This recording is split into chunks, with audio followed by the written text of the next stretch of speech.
وادی رضا کی کوہ ہمالا رضا کا گئے اور جس سمت دیکھیے وہ علاقہ رضا کا گئے.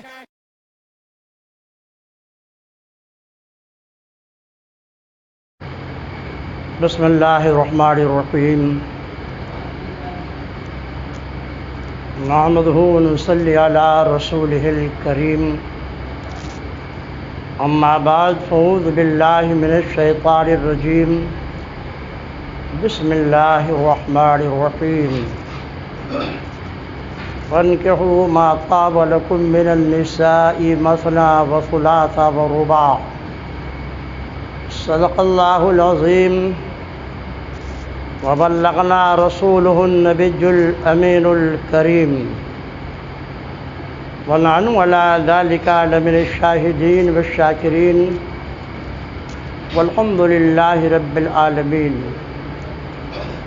معزز سامعین، نوجوان دوستوں، عزیز بچوں، آئیے پہلے موراب مل کر آقائے دو جہاں، شہنشاہ کون و مکان، رحمت عالم، روحی فدا صلی اللہ علیہ وسلم کی بارگاہ ناز میں ہدیہ درود و سلام پیش کر لیں. اللہم صلی علی سیدنا و نبینا مولانا محمد کما تحب ترضا بأن تصلی علیہ الصلاۃ والسلام علیک یا رسول اللہ صلی اللہ تعالی علیہ وسلم. معزز سامعین، گزشتہ دو جمعہ میں حلال رزق اور اس کے کسب کے تعلق سے گفتگو آپ سماعت فرما چکے ہیں.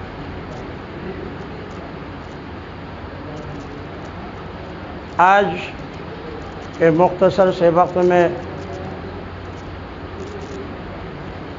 نکاح و طلاق کے بہت سے الجھے ہوئے مسائل ہیں جس سے ہم لوگوں کو عموماً سابقہ پڑتا رہتا ہے. کس قدر ہمارے معاشرے میں جہالت پھیل چکی ہے، ہم اس کی ایک مثال آپ کو دیتے ہیں جو کل جامعہ دارالسلام میں پیش آیا. شوہر کی طبیعت ناساز تھی، دماغ سے وہ ڈسٹرب تھا. بیوی کو یہی بات بری لگی اور اس نے نہ صرف یہ کہ شوہر اور اس کے گارجین سے طلاق کا مطالبہ کر لیا، بلکہ ایک ناجائز و حرام مال 1.5 لاکھ روپیہ مزید مجھ کو دیا جائے، اس کا بھی مطالبہ اس نے. طلاق ہو جانے کے بعد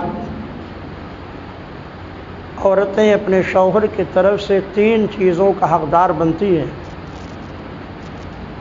آپ بھی یہ دماغ میں اچھی طرح بٹھا لیں. بس اگر کوئی شوہر اپنی بیوی کو طلاق دیتا ہے، اولاً تو بری بات ہے طلاق دینا، شریعت میں اسے ابغض المباحات قرار دیا گیا ہے. جائز چیزوں میں سب سے بری چیز طلاق ہے. لیکن اگر حالات ناگزیر ہو جائیں اور زندگی کا کارواں بے قدم آگے بڑھنے کے لیے تیار نہیں ہے، میاں بیوی میں سے کوئی بھی ایک دوسرے کے ساتھ نہ رہنے کا قطعی فیصلہ کر چکے ہیں، اب ایسی صورت میں شریعت مطہرہ نے ایک راستہ نکالا ہے کہ شوہر اور میاں بیوی میں اگر کوئی تنازع پیدا ہو جائے تو فوراً یہ نہیں کہ طلاق دے دیا جائے. اسلام یہ کہتا ہے کہ پہلے دونوں کے گارجین بیٹھ کر اور دونوں کو سمجھانے کی کوشش کریں. اگر شوہر کی زیادتی ہے تو اسے سمجھایا جائے کہ وہ بیوی سے معافی مانگے اور آئندہ زندگی بنانے کی کوشش کرے، اور اگر بیوی نافرمان ہے اور اس کی زیادتی ہے تو دونوں طرف کے حکم اور پنچ بیٹھ کر اس بیوی پر دباؤ ڈالیں وہ اپنے بیجا مطالبے سے باز رہے اور دونوں کی زندگی سنوار دی جائے۔ اس سے بہتر کوئی اور راستہ نہیں۔ پنچوں کے جانے کے بعد بھی، سمجھانے کے بعد بھی اگر کوئی راستہ نہ نکلے تو ایسی صورت میں جب زندگی کا نبھا بالکل ممکن نہ رہے، مشکل ہو جائے، تب شریعت مطہرہ نے طلاق دینے کی اجازت دی، اور پھر طلاق کے اس نے اقسام بتائے۔ سب سے بہتر طلاق دینے کا طریقہ جو شریعت نے بتایا وہ یہ ہے کہ عورت کو جب وہ اپنے حیض و نفاس سے پاک ہو جائے، اس حالت میں طلاق دینا شرعاً ناجائز ہے، بدعت ہے، شیطان ہے، طلاق شیطان ہے، تو صرف ایک طلاق دے دی جائے، صرف ایک طلاق۔ اس کو طلاق احسن کہا جاتا ہے۔ شریعت میں سب سے پسندیدہ طلاق صرف ایک ہے۔ اس میں آسانی یہ ہے کہ اگر طلاق ہو جانے کے بعد میاں بیوی میں سے کسی کا دماغ بہت آسمان پر تھا لیکن اب اسے پشیمانی ہو گئی اور دونوں دوبارہ زندگی بنانا چاہتے ہیں، تو کسی طرح کی کوئی رسوائی، بے حیائی کا سامنا نہیں کرنا پڑے گا۔ شوہر عدت میں صرف اتنا کہہ دے کہ میں نے تمہیں نکاح میں واپس لے لیا، اتنا کہہ دینا ہی کافی ہے۔ نکاح جدید کی ضرورت نہیں ہے، حلالہ کی کوئی حاجت نہیں ہے۔ اور اگر عدت گزر گئی اور شوہر نے بیوی کو نکاح میں واپس نہیں لیا تو عدت ختم ہوتے ہی عورت نکاح سے نکل گئی۔ اب اگر دونوں راضی بھی ہو جائیں تو اشر نو نکاح کرنا پڑے گا، لیکن ابھی بھی حلالہ کی کوئی ضرورت نہیں ہے۔ یہ بہت آسان طریقہ ہے زندگی کے بنانے کا اگر بگڑ رہی ہو تو، لیکن حیرت ہے کل ایک ایسا مسئلہ پیش آیا کہ لڑکا اور لڑکے کے گارجین ابھی بھی سمجھ لیں آپ کہ طلاق ہونے کے بعد بیوی کا جو حق شوہر پہ آتا ہے وہ کیا ہوتا ہے۔ طلاق ہو جانے کے بعد اگر کوئی اولاد نہیں ہے تو بیوی کو اپنے شوہر کی طرف سے 3 چیزیں ملتی ہیں۔ جہیز کا سامان جو کچھ دیا گیا، ہر طلاق ہو جاتی ہے تو جہیز کا پورا سامان جس حالت میں موجود ہے اس حالت میں واپس کر دیا جائے گا، پورا سامان۔ لڑکی والے مطالبہ نہیں کر سکتے کہ ہمیں نئی فریج دی تھی تو ہمیں نئی فریج چاہیے، یہ مطالبہ نہیں کر سکتے کہ میں نے گاڑی نئی دی تو مجھے نئی گاڑی چاہیے۔ جو سامان جس حال میں موجود ہے سامان جہیز، اس کو اسی حال میں واپس کر دیا جائے گا۔ ایک تو یہ بیوی پانے کی حقدار ہوتی ہے۔ دوسرا جو مہر مقرر ہوتا ہے نکاح میں، پورا کا پورا مہر، اگر بیوی سے صحبت ہو چکی ہے یا خلوت سیاح ہو چکی ہے تو مکمل مہر بھی اسے شوہر کو بیوی کو دینا ہوگا۔ عدت کا خرچہ، جو عورتیں حالت حیض میں ہوتی ہیں، حائضہ ہوتی ہیں، تو شریعت مطہرہ نے ان کی عدت 3 حیض، کامل 3 حیض رکھا ہے۔ کامل 3 حیض کا جو خرچہ ہوتا ہے وہ خرچہ شوہر کو دینا واجب ہے۔ عام طور سے عورتوں کی عدت 3 مہینے میں پوری ہو جاتی ہے۔ اب خرچہ کتنا دیا جائے گا اسے ماہانہ، ابھی سپریم کورٹ کا یہ فیصلہ ہے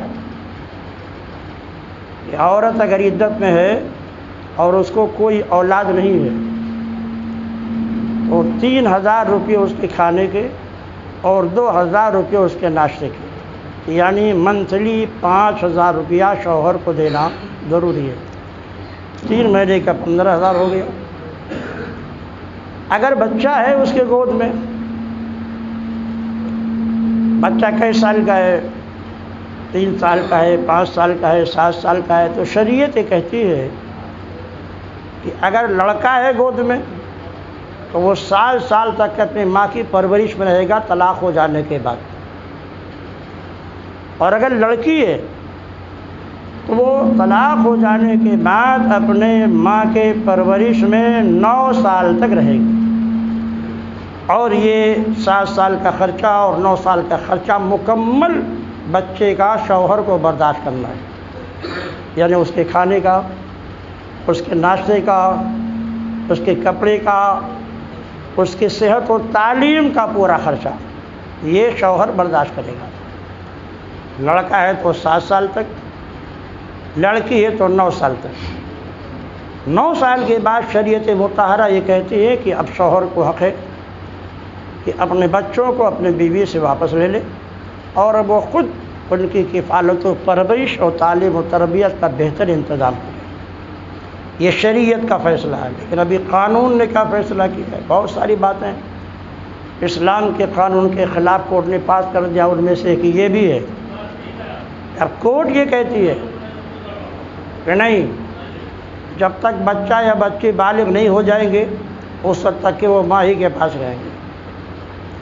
ظاہر ہے جب ماں کے پاس رہیں گے تو سارا خرچہ باپ کو برداشت کرنا پڑے گا، اور جب وہ بالغ ہو جائیں گے تب کورٹ یہ کہتی ہے کہ کورٹ میں باپ کو بھی بلایا جائے گا اور ماں کو بھی بلایا جائے گا، اور اس بچے یا بچی سے پوچھا جائے گا بولو تم کس کے ساتھ رہنا چاہتے ہو، ماں کے ساتھ رہنا چاہتے ہو یا اپنے باپ کے ساتھ رہنا چاہتے ہو؟ ظاہر بات ہے جب وہ 15 سال تک اپنی ماں کے ساتھ رہا ہے یا رہی ہے تو وہ باپ کو کیا پہچانے گا، باپ کو کیا جانے گا؟ وہ صاحب کہہ دے گا، لڑکی ہے تو کہہ دے گی میں اپنی ماں کے ساتھ رہوں گی، وہ کہے گا لے جاؤ۔ قانون اسلام کے خلاف ہے فیصلہ۔ عزیزان محترم، ایک حیرت کی بات ہے، کل سارے معاملات طے ہو گئے، مقدمے کا فیصلہ ہو گیا، شرعی گواہان نے دستخط کر دیے، مفتیان کرام نے دستخط کر دیے۔ فیصلے میں لکھا گیا تھا کہ عورت کو طلاق کے بعد 3 چیزیں پانے کا حق ہے۔ وہ اپنا مہر شوہر سے لے سکتی ہے، پورا کا پورا مہر 51,000 روپیہ تھا، شوہر پورا 51,000 روپے دینے کے لیے تیار ہے۔ عدت کا خرچہ 15,000 وہ بھی دینے کے لیے شوہر تیار ہے۔ سامان جہیز کی پوری لسٹ ہمارے پاس موجود ہے، وہ مکمل شوہر واپس کرنے کے لیے تیار ہے۔ لیکن عورت اور اس کے ساتھ اس کی پورا جمگھٹا، بھابھیاں، نندیں، سب کے سب پہنچ گئے جامعہ دارالسلام۔ اس کا بھائی بھی کہا اس کے علاوہ مجھے 1.5 لاکھ روپیہ چاہیے۔ لڑکے سے مجھے کیسا سوچ ہے مسلمانوں کا، پیسہ چاہیے چاہے حلال ہو چاہے حرام۔ ارے بھئی یہ 1.5 لاکھ تم کس چیز کا لینا چاہتی ہو؟ وہ حضرت جب ہم نے شادی کیا تھا تو براتیوں پر اتنا پیسہ خرچ ہوا تھا۔ ہم نے کہا کس نے کہا تھا اتنا پیسہ خرچ کرو؟ لڑکی نے کہا تھا، لڑکے کے باپ نے کہا تھا، وہ تم نے جو کچھ خرچ کیا اس کی ذمہ دار تم، وہ شوہر اس کا ذمہ دار نہیں ہے۔ مگر پورا خاندان اس کا، دیکھے مسلمان اب کہاں پہنچ گیا ہے، اسے حلال و حرام کی تمیز نہیں، صرف نوٹ اور پیسہ چاہیے۔ اس کو سمجھایا بھی جا رہا ہے، لیکن نہیں صاحب میں تو لوں گی ورنہ میں دستخط نہیں کروں گی۔ بالآخر اس عورت نے دستخط نہیں کیا۔ سارا فیصلہ ہو جانے کے بعد اس کو ایسے ہی بند کر کے رکھ دیا گیا، اور باپ کی شرافت دیکھیے، کہتا حضرت ٹھیک ہے وہ بھی دے دیں گے۔ دیکھیے وہ کہتا ہے اگر یہ عورت دل اتنا بھر چکا ہے ان لوگوں کا اس عورت سے، تو وہ کہتے ہیں مزید اگر وہ چاہتی ہے ہم وہ بھی دینے کے لیے تیار ہیں، حالانکہ اس کا لڑکے کا باپ پنشنر تھا بیچارہ۔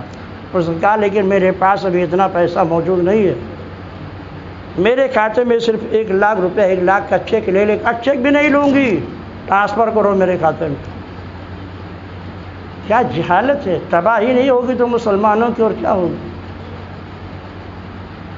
انہوں نے کہا کہ بیٹا بھی ہمارے پاس تو اتنا پیسہ نہیں، کہا جب ہوگا تب میں آ کے دستخط کر دوں گا۔ سوچیے مسلمان کہاں جا رہا ہے؟ اللہ کے حکم کی کوئی پرواہ نہیں، رسول کے حکم کی کوئی پرواہ نہیں، اپنی طبیعت پر اسے عمل کرنا ہے، شریعت پہ نہیں، اور کہے گا کہ میں مسلمان ہوں۔ آپ اپنے بچے کے لیے لڑکی دیکھنے جاتے ہیں، اللہ ماشاء اللہ دیکھیے سب کو برا نہ لگے، ہم معاشرے کی برائیوں کو بیان کر رہے ہیں۔ علماء مجبور ہو گئے ہیں کہ اب نکاح نہیں پڑھائیں گے ایسے مقامات پر جا کر جہاں پر ہزاروں کی بارات بلائی جاتی ہے، جہاں پر جہیز کا دکھاوا کیا جاتا ہے، جہاں پر ویڈیوگرافی کی جاتی ہے۔ بند کرو ایسے نکاحوں کو، یہ مسلمان ہوگا تمہیں اپنے خدا و رسول کو خوش کرنا ہے تو کوئی ضرورت نہیں 10,000 2,000 4,000 ولیمہ میں کھلانے کی۔ اپنے خاندان کے چند عزیزوں کو بلا لیجیے، سادگی کے ساتھ جائیے اور دلہن کے ساتھ کو کلمہ پڑھا کر کو ایجاب و قبول کرا کے اپنے گھر لے آئیے۔ اللہ نے آپ کو کوئی توفیق دی ہے تو سنت ولیمہ ادا کر لیجئے، اس میں خاص اپنے خاندان و عزیزوں کو بلا لیجئے۔ بس ولیمے میں بھی عجب عجب نخرے آپ دیکھنے کو ملیں گے۔ خاندان میں چنا جائے گا کون بڑا آدمی ہے، بڑے بڑے آدمیوں کو ولیمے میں دعوت دی جائے گی، غریبوں کو پوچھا نہیں جائے گا، پیر کٹی لگا دی جائے گی، کوئی غریب مسکین محتاج ادھر سے نہ گزرے۔ اللہ کے نبی ارشاد فرماتے ہیں بیست طعام و طعام العلیما یدعى لها الاغنیاء ویترک الفقراء۔ سب سے بدترین ولیمے کا کھانا وہ ہے جہاں مالداروں کو تو بلایا جائے اور غریبوں کو چھوڑ دیا جائے۔ وہ غریب آپ کا عزیز ہے، خونی رشتہ ہے آپ سے، وہ صلہ رحمی کا حقدار ہے، اسے آپ چھوڑ رہے ہیں، اور دور کا آدمی جس سے آپ کا کوئی رشتہ نہیں، میں جس بنیاد پر مالدار ہے وہ آئے گا تو مجھے چھوٹ زیادہ دے گا، آپ اسے دعوت دیتے ہیں۔ یہ حال ہے۔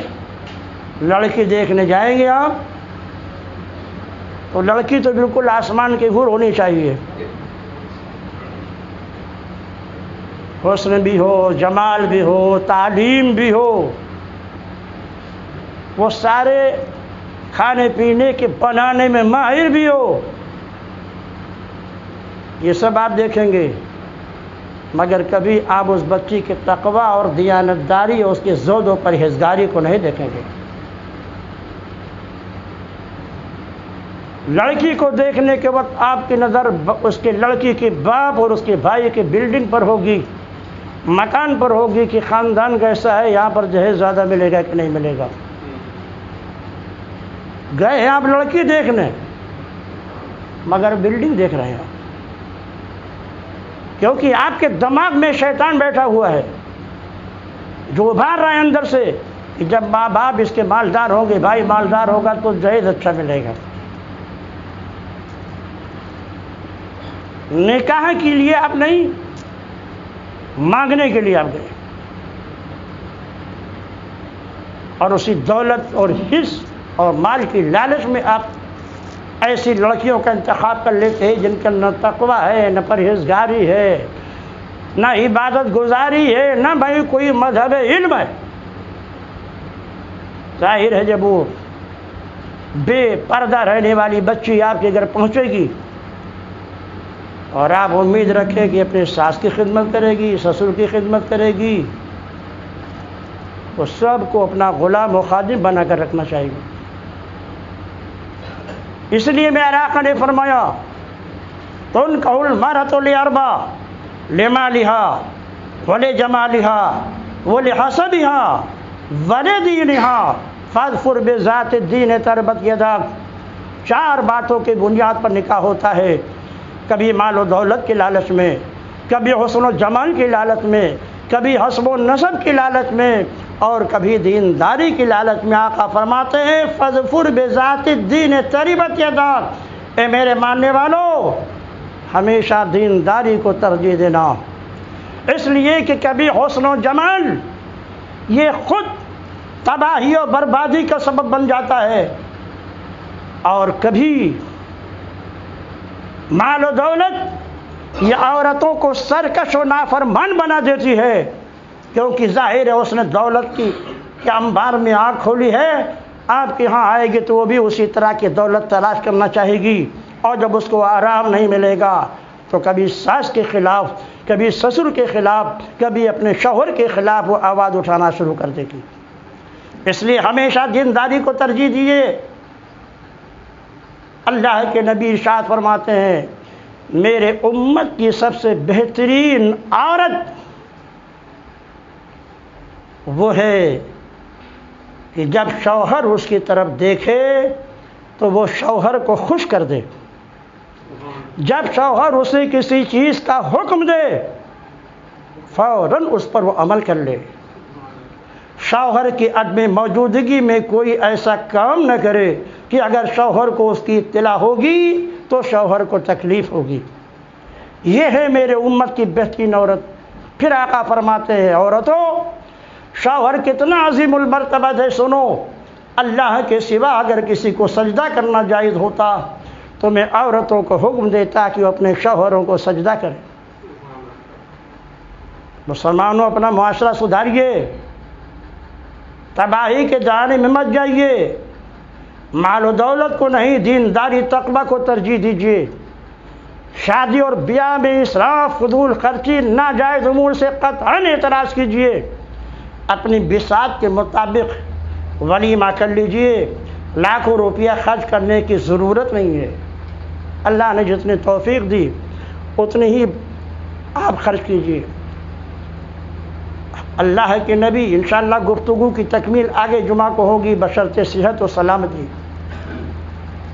بڑے مشہور ایک تابعی ہیں سعید ابن مسیب، نام یاد رکھیے، تابعی اسے کہتے ہیں جس نے ایمان کی آنکھوں سے صحابی کو دیکھا ہو، اور صحابی اسے کہتے ہیں جس نے ایمان کی حالت میں نبی کو دیکھا ہے اور ایمان ہی پر اس کا انتقال ہوا ہو۔ آقا فرماتے ہیں میرا صحابی کتنا عظیم المرتبت ہے، لا تمس النار من رآنی، جہنم کی آگ اسے نہیں چھوئے گی جس نے مجھ کو دیکھا ہے، ولا رآ من رآنی، اور جہنم کی آگ اس کو بھی نہ چھوئے گی جس نے میرے صحابہ کو دیکھا ہے۔ یعنی تابعی اتنا عظیم المرتبہ ہوتا ہے۔ بہت بڑے تابعی تھے سعید مسیب، عظیم المرتبہ صحابی سعید مسیب۔ آپ کی ایک صاحبزادی تھی بڑی حسین، بڑی خوبصورت، لیکن زہد و ورع، تقوی اور پرہیزگاری میں ضرب المثل تھی۔ وقت کے شہنشاہ عبد الملک بن مروان نے جب ان کے تقوی، پرہیزگاری، عبادت و ریاضت کو سنا تو شہنشاہ نے اپنے صاحبزادے ولید کے لیے حضرت سعید مسیب کی بارگاہ میں نکاح کا پیغام بھیجا۔ شہنشاہ سعید مسیب کے صاحبزادے کے لیے اپنے بیٹے کا پیغام بھیجتا ہے ولید کے لیے، مگر وہ صحابی تھے، تابعی تھے جنہوں نے صحابی کا دور دیکھا تھا اور صحابہ کی صحبت حاصل کی تھی۔ آج کوئی شخص ہوتا بڑا خوش ہو جاتا، چلو شہزادہ غلام میرا داماد ہو جائے گا، میرا سمدھی شہنشاہ ہو جائے گا، کوئی پرواہ نہیں کی، ٹھکرا دیا سعید مسیب رضی اللہ تعالیٰ عنہ نے اس کے پیغام کو، اس کے شہزادے کے پیغام کو۔ کیا مجھے دنیا دار نہیں چاہیے، مجھے دیندار اسلام کا پابند نوجوان چاہیے۔ اور پھر اپنے ہی ایک شاگرد سے جن کا نام تھا عبداللہ بن ودا، بڑے غریب تھے مگر تقوی و پرہیزگاری میں ضرب المثل تھے، سعید بن مسیب کی درسگاہ میں پڑھتے تھے،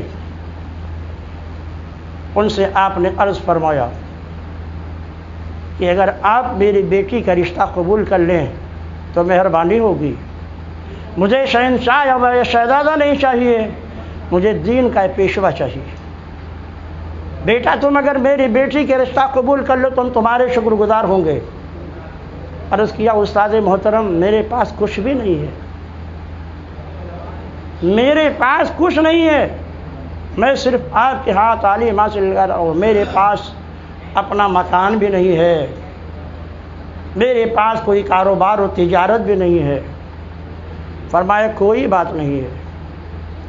پھر خود ہی جوڑا بنایا، لڑکے کا بھی اور لڑکی کا، خود ہی انہوں نے سامان منگوایا، نکاح کے بعد جو ضروری لوازمات ہوتے ہیں سنت کی ادائیگی کے لیے، اور صرف 2 گواہوں کے سامنے نکاح پڑھا کر خود بیٹی کو لے کر ان کے گھر گئے، ان کی بوڑھی ماں سے کہا یہ تمہاری بہو ہے۔ ایسے تھے مسلمان جو کبھی دنیا کو نہیں ہمیشہ دینداری کو ترجیح دیتے تھے، اور آج ہمارا حال یہ ہے کہ ہم بلڈنگیں دیکھتے ہیں، معاش دیکھتے ہیں، اس کے بعد شادی کرتے ہیں، دینداری کو پر سے پشت ڈال دیتے ہیں۔ پروردگار عالم ہمارے معاشرے کو اسلامی معاشرے میں ڈھال دے اور مسلمانوں کو سنت کے مطابق نکاح کرنے کی توفیق عطا فرمائے۔ جن حضرات کی سنتیں باقی ادا فرما لیں، انشاءاللہ مضمون کی تکمیل آئندہ جمعہ کو ہوگی۔